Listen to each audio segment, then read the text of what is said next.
2 से 2000 हो जाए इधर। ठीक है, चलो। अव्यक्त मुरली आज 24 सितंबर 2023। रिवाइज कोर्स है 22/12/95 मधुबन से। मुरली का सार है, सर्व प्राप्ति संपन्न जीवन की विशेषता है अप्रसन्नता मुक्त और प्रसन्नता युक्त। आज प्यार के सागर बाप दादा अपने प्रेम स्वरूप आत्माओं को देख रहे हैं। एक के दिल में परमात्मा प्यार समाया हुआ है। बाबा कहते हैं हर एक के बच्चे में बाबा को परमात्मा प्यार समाया हुआ दिख रहा है। ये परमात्मा प्यार प्राप्ति भी एक ही जन्म में होता है और 83 जन्म केवल देव आत्माएं व साधारण आत्माओं द्वारा ही मिलता है प्यार। एक ही जन्म है अभी का जो परमात्मा प्यार सबको मिलता है। ये परमात्मा प्यार प्राप्ति भी एक ही जन्म में होती है। बाकी 83 जन्म देव आत्माएं व साधारण आत्माओं द्वारा मिला है। सोचो, याद करो, सारे कल्प का चक्र लगाओ। स्वदर्शन चक्रधारी होना तो सारे चक्र का कल्प, चक्र का चक्कर माना स्वदर्शन चक्र 1 सेकंड में घुमाओ।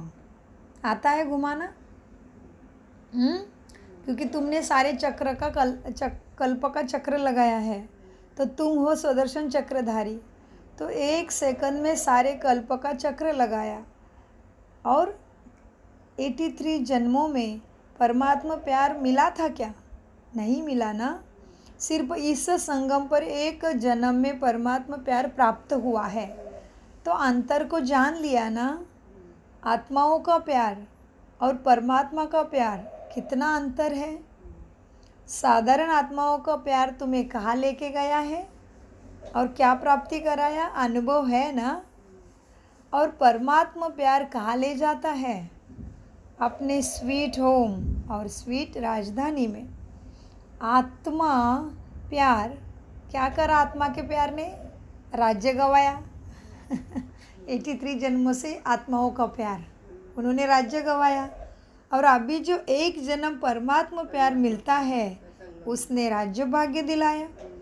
और इस जन्म में ऐसे नहीं कि सिर्फ भविष्य के आधार पर चल रहे हो, नहीं, डायरेक्ट परमात्मा प्राप्ति तो अब है ना। वर्तमान के आगे भविष्य भी कुछ भी नहीं है। अभी जो समय है उसके आगे भविष्य कुछ भी नहीं है। अभी का अनमोल समय है परमात्मा प्यार का। आप लोग गीत भी गाते हो ना कि स्वर्ग में क्या होगा और क्या नहीं होगा। और अभी क्या गीत गाते हो? पाना था सो पा लिया, और क्या बाकी रहा? पा लिया है ना। पांडवों ने पा लिया। गोपियों का तो गायन ही है। इस समय का गायन है कि अप्राप्त वस्तु नहीं ब्राह्मणों के खजानों में। क्या गायन है? कुछ भी मतलब अप्राप्त नहीं है हमारा। हाँ, अप्राप्त वस्तु नहीं है ब्राह्मणों के खजानों में। देवताओं के खजानों में नहीं बोला है, ब्राह्मणों के खजानों में। तो अभी ब्राह्मण हो ना तो अनुभव करते हो ना कि अप्राप्त तो कोई वस्तु ही नहीं। हमने तो सब प्राप्त कर लिया। परमात्मा मिला, सब मिल गया। और यह प्राप्तियाँ कैसी है? अविनाशी है। आधा कल्प की नहीं, अविनाशी प्राप्तियाँ हैं। तो जिसको सर्व प्राप्तियाँ हैं उसके जीवन में क्या विशेषता होगी? बताओ। जिसको सब प्राप्तियाँ मिल गई है उसमें क्या विशेषता होगी? ये उसकी चलन और चेहरे में क्या विशेषता दिखाई देगा? सदा प्रसन्नता। कुछ भी हो जाए, दादी जैसे, कुछ भी हो जाए लेकिन सर्व प्राप्तिवान आत्मा अपनी प्रसन्नता छोड़ नहीं सकता। कुछ भी हो जाए। फिर बाबा उसका विस्तार भी बताते हैं प्रसन्नता मतलब क्या। अप्रसन्नता कभी भी होती तो चेक करो कि अप्राप्ति का अनुभव होता है या प्राप्ति का अनुभव होता है। बाबा कहते हैं अप्रसन्नता आई तो चेक करो, क्यों, क्या मुझे अभी तक प्राप्त नहीं हुआ जो मैं अप्रसन्न हो रहा हूँ। आज बाप दादा ने बहुत ही सेवा केंद्र और रूप सेवा केंद्र देखे, विदेश में नहीं, देश में सेवा केंद्र देखे। सेवा केंद्र में विशेष तो सेवादारी है ही, तो आज चक्कर लगाते हुए सेवा केंद्र पर सेवाधारी और सेवा स्थान दोनों देखे। हर एक स्थान में चाहे छोटा चाहे बड़ा चेक किया बाबा ने। सेवाधारी तन से, मन से, धन से और सेवा के संबंध संपर्क से कितने प्रसन्न है, बाबा ने देखा। क्योंकि विशेषता तो यही बात है ना। तो क्या देखा बाबा ने सारे सेवा केंद्रों पे? तन के तो सब के पुराने हैं, तन तो है ही पुराने। बाबा ने अभी क्या देखा है उसका वर्णन कर रहे। तन तो सब पुराने हैं, चाहे जवान चाहे छोटे बड़े, सब कहाँ ना कहाँ कमज़ोर है। चाहे बीमारी बड़ी है, लेकिन बीमारी की महसूसता है कि मैं कमज़ोर हूँ, मैं कमज़ोर हूँ, मैं बीमार हूँ। यह बीमारी को बढ़ा देता है, क्योंकि तन का प्रभाव मन पर आ गया तो डबल बीमार हो गए। तन और मन दोनों से डबल बीमार होने के कारण बार बार सोल कॉन्शियस के बजाय बीमारी कॉन्शियस हो जाते हैं। तो क्या देखा बाबा ने कि तन से जो मेजोरिटी बीमार है ना, कहो ना हिसाब किताब चुकतू करना है, हिसाब किताब चुकतू करना कहो, कर रहे हैं, लेकिन 50% 50% डबल बीमार है। कैसे बताओ?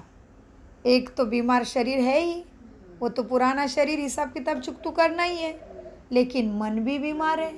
संकल्प मैं बीमार हूँ, मैं बीमार, हाँ, ज़्यादा बीमार हो जाता है।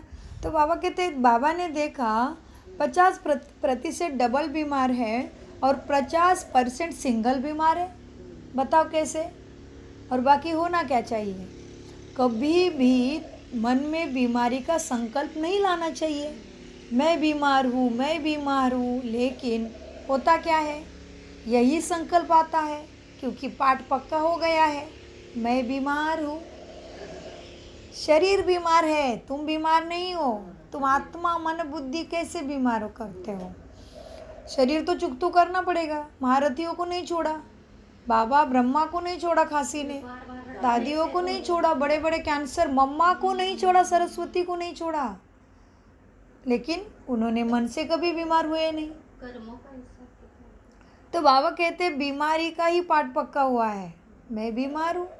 कभी किसी समय बीमार होते नहीं हैं, लेकिन मन में खुशी नहीं है तो बहाना भी कर देंगे कि मेरी तो कमर में दर्द है, क्योंकि मेजॉरिटी कभी कभी मन खुश नहीं है तो फिर बीमारी लाएंगे हम बहाना से। कभी कभी कहेंगे कमर में दर्द है, मेजॉरिटी कहेंगे टांग में दर्द है। अभी कमर का दर्द और टांग का दर्द तो कोई चेक नहीं कर सकता कि जैसे बुखार है तो कोई हाथ भी लगावे। हाँ, अभी यही बाबा कहते हैं अभी उसकी चेकिंग कैसे हो? डॉक्टर के पास इसका कोई थर्मामीटर है नहीं तो कमर दर्द है या नहीं है कैसे चेक करें? एक्सरे कराओ, ये कराओ, वो तो डॉक्टर खर्चे में डालेगा। तो क्या देखा? तन के बारे में सुनाया। कई सेवादारी ऐसे दिखाई दिए, बहाना करते हैं। सेवादारी आप सभी हो, ऐसे नहीं समझना कि सिर्फ टीचर से बात है, नहीं, सभी सेवादारी है। सेवाधारी आप प्रवृत्ति वाले भी हो ना, प्रवृत्ति वाले भी सेवाधारी हो, सेंटर वाले भी है, लेकिन गृहस्थ घर में रहने वाले भी। तो सेवाधारी आप प्रवृत्ति वाले भी हो ना, कि जो सेंटर्स पर रहते हैं वो सेवाधारी है। आप लोग प्रवृत्ति में रहने वाले भी सेवाधारी हो। कभी आपके घर का भी चक्कर बाबा लगाएंगे? अभी तो सेंटरों का लगाया, कभी घर में भी आएंगे, क्या देखेंगे? कैसे सोते हो, कैसे उठते हो, डबल बेड है घर में, सिंगल बेड है, अच्छे तो चक्कर की बात है, चक्कर तो लगाएंगे बाबा कहते घरों में भी तो ध्यान से बाबा चक्कर लगाने आने वाले घरों में ही। अच्छा, तो ये तो आज की चक्कर की बात हो गई। अभी आजकल के हिसाब से देखो, दवाई खाना कोई बड़ी बात नहीं समझो, क्योंकि कलयुग वर्तमान समय सबसे शक्तिशाली फ्रूट है ये तुम्हारे लिए। फ्रूट है दवाई। देखो कैसे रंगी बिरंगी नीले पीले लाल होते हैं, तो ये फ्रूट ही हो गया ना। क्यों समझते हो दवाई खाना पड़ रहा है? ये तो फ्रूट है कलयुग का। कलयुग के लास्ट का यही एक फ्रूट तो है, तो खा लो प्यार से। क्यों दुखी होना है? दवाई खाना पड़ता है, दवाई खाना पड़ता है, नहीं, खा लो प्यार से। दवाई खाना ये बीमारी याद नहीं दिलाता। अगर दवाई को मजबूरी से खाते हो तो मजबूरी की दवाई बीमारी याद दिलाती है, और शरीर को चलाने के लिए एक शक्ति भर रहे हैं, ऐसे समझो दवाई को। उस स्मृति से खाओ ना कि ये तो मुझे शक्ति भर रहा है। मजबूरी से परेशान होके नहीं खाओ दवाई, ये तो कलयुग का फ्रूट है समझो। उस स्मृति में खाएंगे कि एक तो मुझे शक्ति भर रहा है दवाई, तो दवाई बीमारी याद नहीं दिलाएगी, खुशी दिलाएगी। तो बस 2-3 दिन में दवाई से ठीक हो जाएंगे। आजकल के तो बहुत नए फैशन है। कलयुग में सबसे ज़्यादा इन्वेंशन आजकल दवाई का ही होता है। इन्वेंशन खोज दवाई की हो रही है, और उसमें क्या हो रहा है, अलग अलग थेरेपी भी निकली है। हाँ, थेरेपी भी का इन्वेंशन हो रहा है। आज फलानी थेरेपी है, आज फलानी थेरेपी है। ये भी कलयुग का सीज़न का शक्तिशाली फल है, इसलिए उसको भी नहीं घबराओ। हाँ, थेरेपी निकली है, अलग अलग थेरेपी होती रहती है। तो ये भी एक क्या है, कलयुग की खोज है। तो इस सीज़न के शक्तिशाली फल को भी नहीं घबराओ। लेकिन दवाई कॉन्शियस, बीमारी कॉन्शियस नहीं बनो। दवाई कॉन्शियस बन के, बीमारी कॉन्शियस बन के दवाई नहीं खाओ, सोल कॉन्शियस बनो। कैसे बनो? आत्मा अभिमानी। तो तन की बीमारी होनी है ही, इसमें नई बात नहीं है, शरीर ही पुराना है। बीमारी से कभी नहीं घबराओ। बीमारी आई और उसको फ्रूट थोड़ा खा लिया, 2-3 दिन खा लिया, विदाई हो जाएगी बीमारी। अच्छा, ये क्या बताया बाबा ने? तन का रिजल्ट। चलो अभी फिर क्या देखा? मन में क्या देखा? एक बात खुशखबरी की यह देखी कि मेजॉरिटी हर सेवाधारी के मन में बाप का प्यार और सेवा का उमंग दोनों है। बाकी 25% 25% कोई मजबूरी से बाबा के बन के चल रहे हैं। अच्छा, उनको छोड़ो, लेकिन मेजॉरिटी के मन में ये दोनों बातें देखी बाबा ने। क्या? बाप का प्यार और सेवा का उमंग। और ये भी देखा कि बाप से प्यार होने के कारण याद में भी शक्तिशाली हो, बैठने का, चलने का, सेवा करने का अटेंशन भी बहुत देते हैं। लेकिन खेल क्या होता है पता है? चाहते हैं कि याद के सीट पर अच्छी तरह से सेट होकर बैठ जाए, लेकिन थोड़ा समय तो सेट होते हैं, फिर हिलना डुलना संकल्प से शुरू होता है। बैठे क्लास में है, मुरली व्यक्त बाप दादा सामने, किधर किधर जाके आते हैं। जैसा बच्चा होता है ना, उसको ज़्यादा टाइम सीट पर बिठाओ तो हिलेगा ज़रूर। तो मन भी अगर कंट्रोल में, ऑर्डर में नहीं है, तो थोड़ा टाइम तो बहुत अच्छा बैठते हैं, चलते भी हैं, सेवा भी करते हैं, लेकिन कभी सेट होते हैं, कभी अपसेट भी हो जाते हैं। कारण क्या है? होना तो सेट चाहिए था, लेकिन होते हैं अपसेट। कारण एकाग्रता की शक्ति की कमी। हाँ, दृढ़ता की शक्ति के कमी के कारण हिलते हैं। सोचते तो है योगी बनना है, याद में रहना हमेशा, लेकिन मन तो सबसे बड़ा बच्चा है। मन को मन को कहते हैं ये बेलगाम घोड़ा। और मन क्या है? सबसे छोटा भी बच्चा और सबसे बड़ा भी बच्चा है। मन तो बहुत सूक्ष्म है, पकड़ में भी नहीं आता, कैसे चला जाता है भाग के दौड़ के तुरंत। हाँ, तो बाबा कहते हैं सोचते बहुत है, लेकिन मन फिर चंचल होने के कारण उसके एकाग्र शक्ति नहीं है। अब फोकस होना पड़ेगा। एक बार बाबा की याद तो बाबा की याद दृढ़ता की शक्ति है। मन को जाने नहीं दूंगा, मैं काबू में कर लिया है, मेरे स्वराज्य अधिकारी बन लिया है मैंने। तो मन अति सूक्ष्म भी है और बहुत बड़ा बच्चा भी, और सारा खेल भी करता है। तो बाबा कहते हैं बच्चे सेट होना चाहते हैं, लेकिन अपसेट होते हैं। बताओ क्यों? कारण क्या है? एकाग्रता की शक्ति, दृढ़ता की शक्ति उसकी कमी हो जाती है। प्लान तो बहुत अच्छा सोचते हैं, ऐसा बैठेंगे, ये अनुभव करेंगे, फिर ये सेवा करेंगे, फिर ऐसे चलेंगे, लेकिन कर्म करने में या बैठे बैठे भी दृढ़ता की शक्ति कम हो जाती है, और बातों में मन बुद्धि बट जाती है, और बातों में मन बुद्धि बट जाती है। चाहे काम में बिजी भी नहीं है, हाँ, लेकिन व्यर्थ संकल्प ये सबसे बड़ा काम है जो अपनी तरफ खींच लेता है। तो स्थूल काम नहीं भी हो, लेकिन दृढ़ता की शक्ति बटने के कारण मन और बुद्धि के सेट पर सेट होने के बजाय हलचल में आ जाते हैं। बाप दादा ने आप सबको जो काम दिया है वो भी देखा, कितना अच्छे से किया है। बाप दादा ने काम दिया था पिछले सीज़न में, वो भी देखा। क्या देखा बाबा ने? बाबा को चिट्ठी लिखते हैं, चिट्ठी लिखते हैं, चालाकी करते हैं। चिट्ठी में अपना नाम ही नहीं डालेंगे, सोचेंगे बाप तो सब जानता है। अभी बाबा कहते, बच्चे स्कूल में टीचर ने कुछ लिखने के लिए बोला और तुमने लिख कर दिया और तुम कहोगे टीचर सब जानता है, तो कैसे चलेगा? अभ्यास तो ठीक से किया नहीं। तो बाबा कहते बच्चे चालाकी करते हैं, चिट्ठी तो बाबा को लिखेंगे लेकिन नाम ही नहीं डालेंगे। और क्या समझेंगे? बाबा तो जानता है ना, बाबा मैं तो अच्छा चल रहा हूँ, मैं तो सब कर रहा हूँ, मुझे तो सब आता है। बाबा आगे देते हैं, हाँ मन देखा, घर देखे, सब देखा, अभी पुरुषार्थ भी देखा, अभी चिटकी। अभी बाबा कहते हैं बच्चों देखो, अब काम दिया है तो काम तो पूरा करो ना।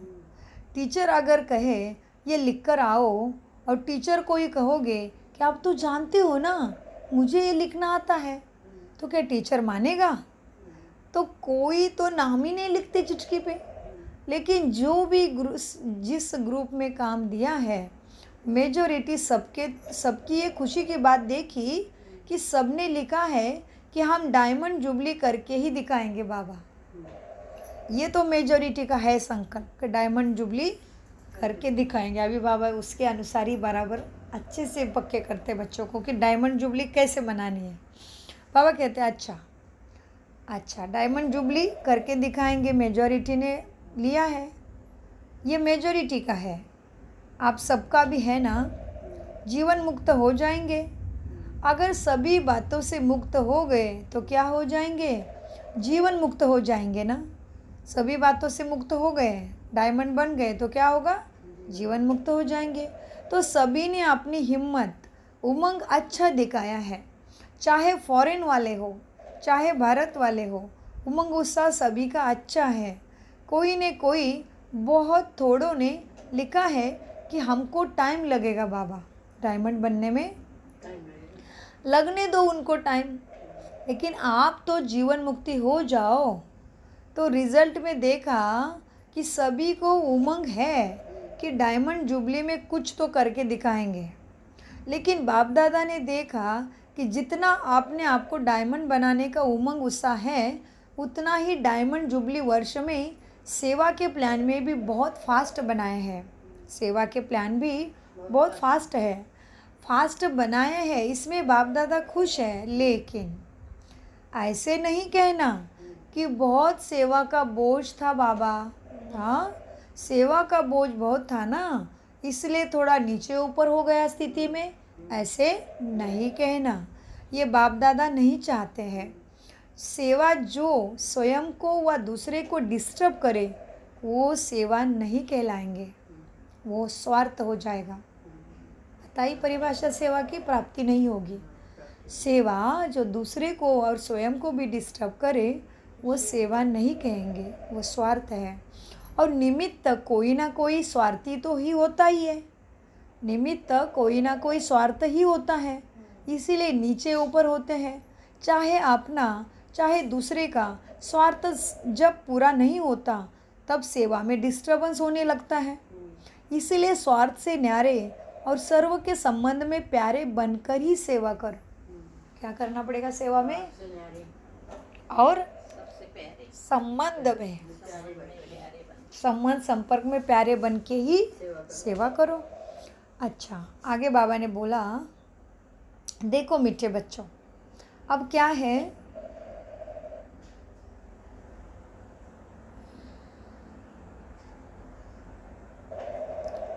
उमंग अच्छा दिखलाया है,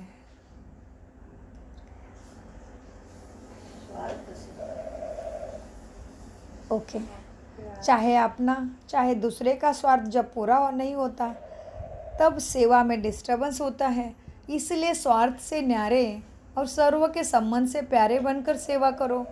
तब तब जो संकल्प किया है वो लक्ष्य रखा है कि डायमंड जुबली में डायमंड बंद कर ही डायमंड जुबली मनाएंगे। हाँ, सोल कॉन्शियस आत्मा अभिमानी बनना है और आत्मा के गुणों को याद रखना है।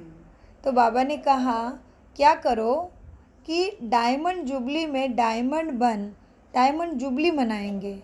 वो पूरा हो सकेगा, हाँ, आधा नहीं याद करना, पूरा याद रखना है। डायमंड जुबली मनाना है, लेकिन डायमंड जुबली में डायमंड जुबली मनाएंगे ना। कोई ऐसा जवाब देते हैं, कहते हैं डायमंड जुबली तो मनाने की थी तो मनाया, उसमें बिजी हो गए। लेकिन बाप दादा ने दोनों शब्द याद रखना है। बाप दादा के दोनों शब्द याद रखना है। क्या?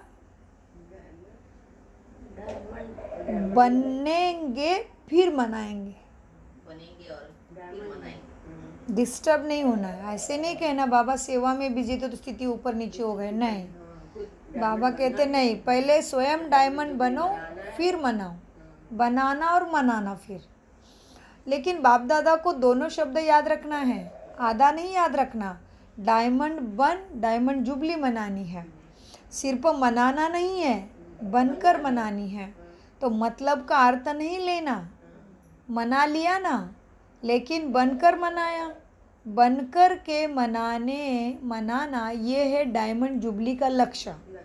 तो आधा लक्ष्य पूरा नहीं करना, डबल है ना, बनना भी है और मनाना भी है। सिर्फ मनाना नहीं है, बनना है, दोनों साथ साथ हो। और आप सबको मालूम है कि जब आप डायमंड जुबली के व डायमंड बनने के प्लान बना रहे हो तो आप सबसे पहले माया भी अपना प्लान बना रही है। इसलिए ये नहीं कहना क्या करे बाबा, हिम्मत कम हो गई, माया बहुत तेज है, माया को अपने पास रखो। हाँ, माया तेज है तो अपने पास रखो ना, उसके ऊपर अधिकार प्राप्त करो ना। राज्य आप करेंगे और माया को बाबा संभालेंगे। अच्छा, बच्चे बोल रहे बाबा माया बहुत तेज है, आपके पास रखो। बाबा कहते हाँ, माया है कि वो क्या करे बाबा, हिम्मत कम हो गई, माया बहुत तेज है, माया को अपने पास रखो। राज्य आप करेंगे और माया को बाबा संभालेंगे। भेजते हैं माया को परीक्षा लेने के लिए। राज्य तो आपको करना है ना, तो माया जीत जगत जीत भी आपको बनना है। तो माया को जीतने बिना जगत जीत कैसे बनेंगे? इसीलिए चारों ओर अटेंशन प्लीज, चारों तरफ अटेंशन प्लीज। समझा? अच्छा, चक्कर आधा सुनाया है, अभी चक्कर लगा के आए बच्चों का हालत, वो आधा सुनाया, आधा फिर सुनाएंगे। चलो, सेंटर कोई तो बहुत अच्छे सजाए हैं। अभी सेंटर क्या देखा, सेवा देखी, अवस्था देखी, कैसे उठते बैठते सब देखा। अभी सेंटर का हालत बता रहे बाबा, सिंपल सादा रखना है। हाँ, सेंटर कोई तो बहुत अच्छे सजाए, कोई सिंपल तो कोई बहुत रॉयल, कोई बीके भी थे। ज़्यादा है जो समझते हैं कि रॉयल लगे सेंटर हमारा। कोई भी वीआईपी आए तो उसको लगे कि सेंटर अच्छा है। लेकिन अपना ब्राह्मणों का आदि से अब तक का नियम क्या है? ना ही बिल्कुल सादा हो, ना ही बहुत रॉयल हो, बीच का होना चाहिए, बीच का होना चाहिए। देखो, ब्रह्मा ने तो बहुत साधारण देखा ना, और साधारण रहा। लेकिन अभी साधन है, साधन देने वाले भी हैं, फिर भी कोई भी कार्य करो तो बीच का करो, हाई भी नहीं और नीचे डाउन भी नहीं, बीच में रहो। ऐसा भी कोई नहीं कहे कि ये क्या लगा दिया है, पता ही नहीं, और कोई कहे कि ये तो राजा ही ठाट में रह गए, ऐसे भी कोई नहीं कहे। हाँ, ऐसे भी कोई नहीं कहे कि ये क्या लगा दिया, पता ही नहीं इनका। और कोई ये भी नहीं कहे कि अभी तो राजा ही ठाट हो गया। तो आज का पाठ क्या हुआ क्या पाठ सुनाया बाबा ने? मुक्त तो सबसे हो गए हो ना, सबसे मुक्त होने की प्रतिज्ञा हो गई ना, पक्का है? या घर जाएंगे तो कह लेंगे कि बाबा ये मुश्किल है, ये मुश्किल है, ये पक्का नहीं रहा, ये पक्का नहीं रहा। मुश्किल तो नहीं है ना, पक्के हो गए ना सब में, हो गए ना सब में से मुक्ति। मुक्त तो सबसे हो गए ना, सबसे मुक्त होने की प्रतिज्ञा हो गई ना, पक्के है या घर जाएंगे तो कहेंगे बाबा मुश्किल है, पक्का रहना है। माया को डायमंड जुबली में मजा चखा कर दिखाओ बच्चों, माया को मजा चखाओ। रावण को पूरा भस्म कर दो, जलने के लिए बचे ही नहीं, राख उसके गंगा में जली जाए। माया को डायमंड जुबली में मजा चखा कर दिखाओ। क्यों? क्योंकि तुम मास्टर सर्वशक्तिवान हो, कम तो नहीं हो, तो माया को मजा चखाओ। अच्छा, डबल फॉरेनर्स भी बहुत आए हैं।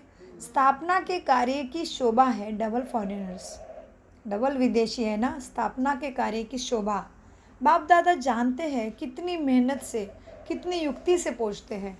अगर लगन कम हो तो पहुँचना भी बहुत मुश्किल लगे। एक तरफ बाप दादा सुनाते हैं कि मनी डाउन हो गई है, और दूसरे साल देखते हैं तो ये और भी विदेशी ज़्यादा आ गए। यह तो हिम्मत है सबकी। रशिया का ग्रुप भी आया है। रशिया वालों ने टिकट कहाँ से लाई? इनों की कहानियाँ बहुत अच्छी सुनाने वाली है। टिकट कैसे इकट्ठा करते हैं उसकी कहानी बहुत अच्छी है। ये तो सब होना ही है, जब है ही कागज़, पेपर ही तो है ना, चाहे डॉलर कहो चाहे पाउंड कहो, है तो पेपर। तो पेपर कहाँ तक चलेगा? सोने का मूल्य है, हीरे का मूल्य है, पेपर का क्या है? मनी डाउन तो होनी ही है। बाबा क्या कहते हैं, फॉरेनर्स वाले, रशिया वाले वगैरह, बाबा के ऐसे ऐसे बच्चे हैं, क्योंकि उनका फेयर टिकट का चार्ज बहुत ज़्यादा पड़ता है ना उनको, तो उनको पैसा जमा करना पड़ता है बहुत।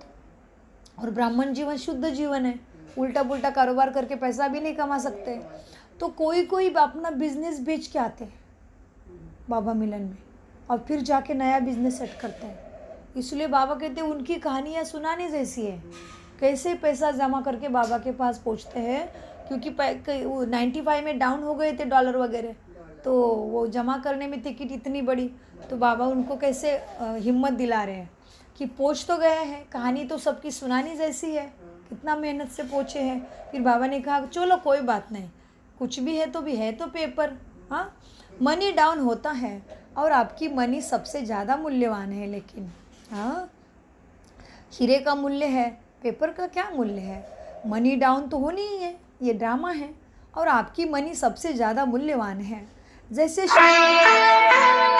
शुरू में बाबा कहते हैं, जैसे शुरू में अखबारों में डलवाया था ना कि ओम मंडली रिचेस्ट इन द वर्ल्ड। क्या डाला पेपर में? ओम मंडली सबसे श्रीमंत, रिचेस्ट इन द वर्ल्ड है। कमाई का साधन कुछ भी नहीं था तभी। हाँ, जैसे शुरू में अखबारों में डाला था कि ओम मंडली रिचेस्ट इन द वर्ल्ड, कमाई का साधन कुछ भी नहीं था। ब्रह्मा बाप के साथ एक दो समर्पण हुए हैं और अखबारों में डाला richest in the world. Brahma Baba के टाइम में फॉरेनर कोई एक दो निकला तो क्या हुआ? Brahma Kumari richest in the world अखबार में पड़ा। तो अभी भी जब चारों ओर ये स्थूल हलचल होगी, फिर आपको अखबारों में डालना नहीं पड़ेगा। आपके पास अखबार वाले ही आएंगे न्यूज़ लेने के लिए और खुद ही डालेंगे। आ ही रहे, समय तो पूरा बाबा ने बताया वैसा चल रहा है।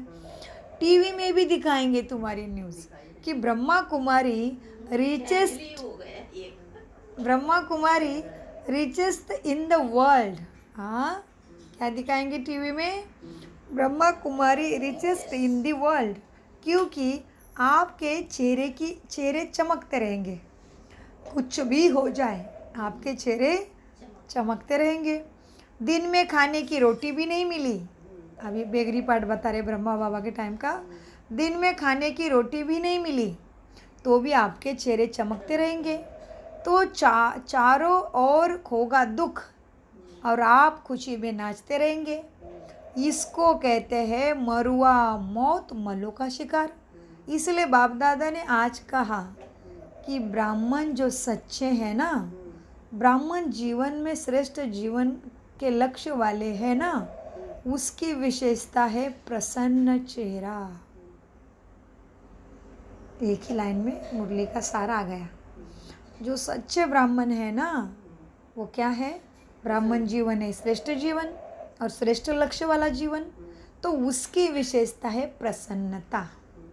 चाहे कोई गाली भी दे तो भी आपके चेहरे पर दुख की लहर नहीं आनी चाहिए। प्रसन्न चित्त। गाली देने वाला भी थक जाएगा। हाँ, हो सकता है। ये नहीं कि उसने 1 घंटा बोला और मैंने सिर्फ 1 सेकंड बोला। सेकंड भी बोला या सोचा तो शक्ल अप्रसन्न हो गई।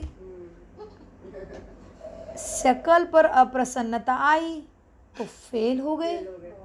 इतना सहन किया और 1 सेकंड में गवाया। इतना सहन किया ना, 1 घंटा सहन किया, फिर गुब्बारे से गैस निकल गई। तो गैस वाले गुब्बारे कभी नहीं बनना। और फिर क्या चाहिए? और चाहिए क्या?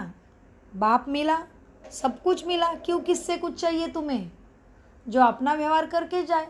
तुम्हें एक्सपेक्टेशन क्यों उससे? अपेक्षा क्यों रखनी है उससे? चाहिए क्यों? हाँ, क्या चाहिए? और बाप से सब कुछ मिला है। तो बाबा कहते चाहिए क्या? और बाप मिला, सब कुछ मिला। गीत गाते हो ना, पाना तो सो पा लिया। तो दूसरे से क्या पाने की इच्छा है? और गीत तो यही गाते हो ना। बाप मिला, सब कुछ मिला। तो ऐसे टाइम पर ऐसे बातों को मन में याद करो तो चेहरा नहीं बदलेगा। ऐसे नहीं कि उसके आगे ज़ोर ज़ोर से हंसने लग जाओ, ये भी नहीं करना है। बस अंदर अंदर प्रसन्न। तो वो और ही गर्म हो जाएगा, और ही गाली मारेगा। उसको लगेगा हमको टांट। ऐसे भी नहीं करना कि उसके आगे ज़ोर ज़ोर से हंसने लग जाओ तो वो और ही गर्म हो जाए। प्रसन्नता अर्थात आत्मिक मुस्कुराहट। प्रसन्नता अर्थात आत्मिक मुस्कुराहट। तो चलो अनुभव करो, आत्मिक मुस्कुराहट हो रही है क्या अंदर? कैसे करेंगे आत्मिक मुस्कुराहट? हो रही है अंदर आत्मिक मुस्कुराहट? कोई भी गुण में स्थित हो जाएंगे। हो गई आत्मिक मुस्कुराहट। मैं शांत स्वरूप आत्मा हूँ, हिसाब किताब पूरा हो रहा है, मैं तो मास्टर दाता हूँ। अभी ये आत्मा का क्या दोष है? उसके स्क्रिप्ट में वही लिखा हुआ है, वो अपनी स्क्रिप्ट पढ़ रहा है, मेरी अपनी स्क्रिप्ट है, बाप ने दी है।